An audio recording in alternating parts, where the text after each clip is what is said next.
And Grace got to be the hero of the day, and she felt good. I don't know. No, okay, no. She felt really good about it. No. So here's what happened when I pointed the police in the right direction. And then she waved at all the cops. I wouldn't call me a hero. She felt good about it. She was telling you were telling other people about it. You were spreading the drama. I was just letting everyone know, woo, a little crazy in the camp. This year we went to our first ever Skooliepalooza. What, Matt and Grace? What is Skooliepalooza? We didn't know what Skooliepalooza was, but we had kept hearing about it, especially after we moved into our school bus. We knew we wanted to go. We then went to Northwest Nomads, which was our first kind of nomad experience, and then we best one. And then we said, we really want to check out Skooliepalooza. Well, because we made friends there, which made us want to go. So someone trademarked the name Skooliepalooza, and they're trying to make it more organized, maybe more like kind of how Northwest Nomads is. I don't think they're trying to charge for it, but they are trying to make it more organized. Some of the OG people didn't like that, and so now there's two events, Skooliepalooza OG and the other Skooliepalooza. In this video, we're going to talk about kind of our feelings, maybe some things we learned at Skooliepalooza, what our experiences were. If you've been to Skooliepalooza, your experiences are going to be completely different than ours. Totally different. That's what's great about this. That's what's great about this event. Something that also made our event this time a lot different is we stayed sober the whole time, which is fine. You can stay sober and still have a great time, but there are a lot of people doing drugs and drinking, so it is different. When we first got to Skooliepalooza, we were super fortunate because we already knew a friend named Jason. Jason, shout out to you. We love you, Jason. Also, Raven the bus, that's his bus, which is an awesome bus. So cool. When we first met him, we hopped up on his roof deck at Northwest Nomads, but he's always been super supportive. He always really loves encouraging people to meet other people, and he's really kind of, me and him had a little talk, just me and him in the bus one night, and we said he's kind of a salad mixer. He gets a little bit of vegetables, different people all together, mixes them up, and sees what happens, and it's really cool. And he's really like, I think of him like an uncle or something. He just really is so nice, and he just makes you feel really loved from the moment you see him till the last time you see him. So he was already in a circle with people, so he was like, hey, I've already got a spot. So that made us really comfortable, because if you're just going into Skooliepalooza like willy-nilly by yourself, it could be overwhelming. You're looking around, there's all different areas of different things going on. So it is nice to know someone going into the event. Yeah, it is nice. That being said, we pulled in, and to the left you see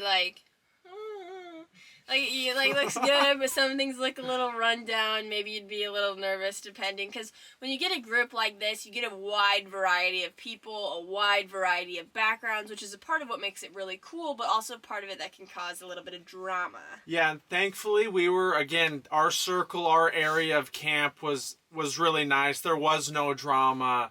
It was really smooth sailing. Like, I never heard of anything going on. I didn't either. We had potlucks, everyone was being nice, we had bonfires at night, music was going on, but it was actually nice because most of the time the loud music was going on in the other camp, which made it easier to sleep even though you could still hear it. Now, last year we heard that it wasn't this experience. There was people blasting music all night long, way more things going on. I don't know how the drama relates last year to this year. Again, we didn't see a whole lot of it. You see a lot of it on the Facebook page. I'm going to throw in a clip right here in the video, and you can kind of see what we're talking about.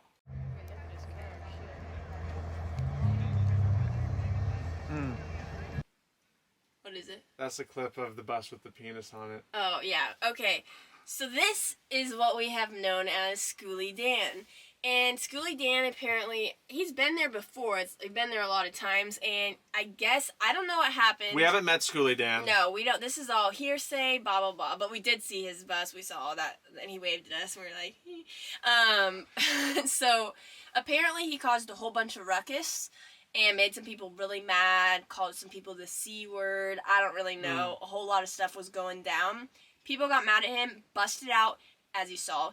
Every single one of his windows on his tag-along car drew a wiener on it. Like, he was apparently having, yeah, we don't know the whole thing. Again, there's so many different people there, all different backgrounds, all different experiences. It could have been whatever going on. Some people say he was having like a mental breakdown. And maybe, but basically what happened, he was having a huge like bonfire type scenario, yelling at people on a microphone. He made somebody mad who did that to his vehicle, and then he was threatening to have some sort of revenge. He was saying he was like gonna hire people to go mess up other people's vehicles. So Grace and I, and this was like one of our last nights there, right? Yeah, we just went to go walking around. We see Schoolie Dan, the clip you saw, and all of a sudden we hear everyone being like, because he was trying to come camp on the side that was no drama. And people were like, no, watch out for him, move your dogs, he'll just run you over. So we're like, oh my gosh, because we don't know anything that's going on. We're like, this is crazy. And so that's why when he waved at us, we're like, anyway, so then he goes to the other side. And he's trying to find a spot to camp, and then we're kind of finishing up our walk. All of a sudden, 7 sheriff cars pop up, and they're driving, but they come down. And again, we were sober on this experience, so I was not nervous at all to say hello. And they turned down the road, and the cop, I just was like, waved, I don't know, just waving, just to be polite. He rolls down his window, and he's like, have you heard of Schoolie Dan? And I had just heard of Schoolie Dan. You just saw him. Yeah, so I was like, he went that way. And so I pointed the police in the right direction. I can definitely see why people like drama. Because as soon as the cops pulled up, and I mean, we literally said, yeah, he went that way.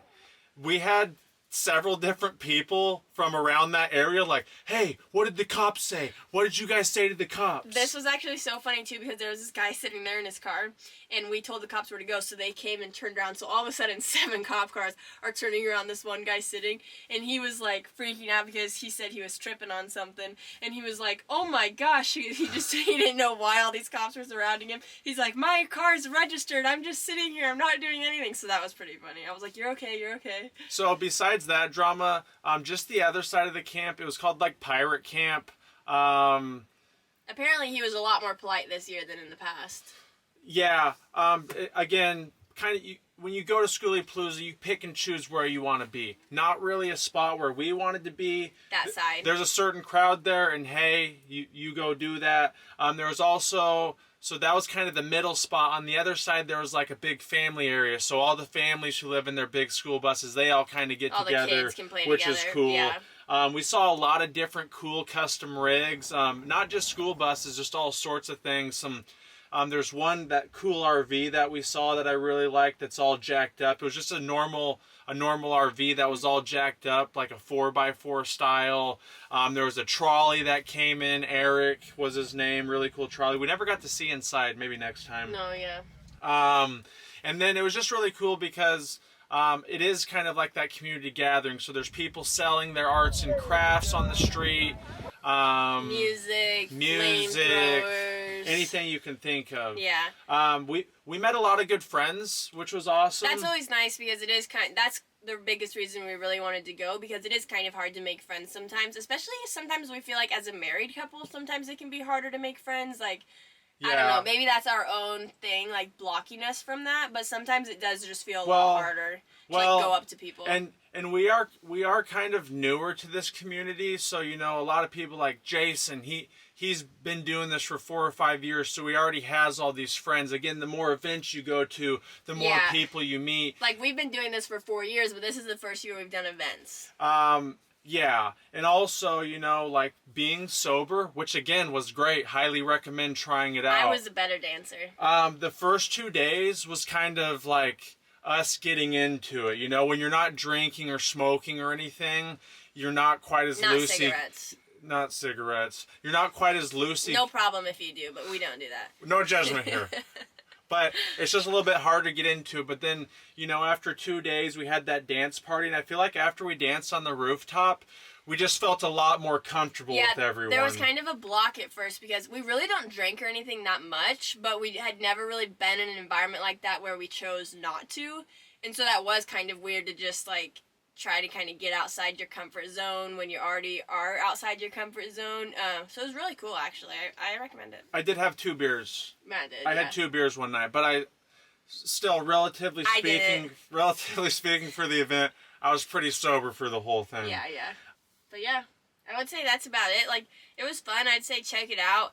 Northwest Nomads, I left and I was like, wow, that was the best event of my life. I love it. It's so awesome. This one I left and I was happy with the friends that we hung out with. But other than that, I didn't leave thinking like, what a time to be alive. There is the second Skooliepalooza going on that we may or may not check out. Yeah, we haven't decided. We're going to kind of see. We're in a spot where we're either going to head over to Tucson and we're not going to, or everyone's like, yeah, we're going to check it out, and we probably will. Yeah. What I will say after the Skooliepalooza event is we really, like, we are loosey-goosey, but, like, having some planned events during the day is nice. Yeah. Like, you know, we met a lot of friends at wine painting at Northwest Nomads. Yeah. Like, just being able to go dedicated yoga and different things going on. Yeah, that was nice. So that was nice. And again, that's kind of what we heard with this other Skooliepalooza. It's more organized. Maybe it could be like that. But we don't know. If you enjoyed this YouTube, if you enjoyed watching and listening to us banter a little bit, if you learned about Skooliepalooza, make sure to subscribe, make sure to like our channel. We're going to be having a lot more videos coming out. We enjoy sharing our adventures and our travels with you, and maybe, just maybe, we'll be at the next Skooliepalooza. Love you.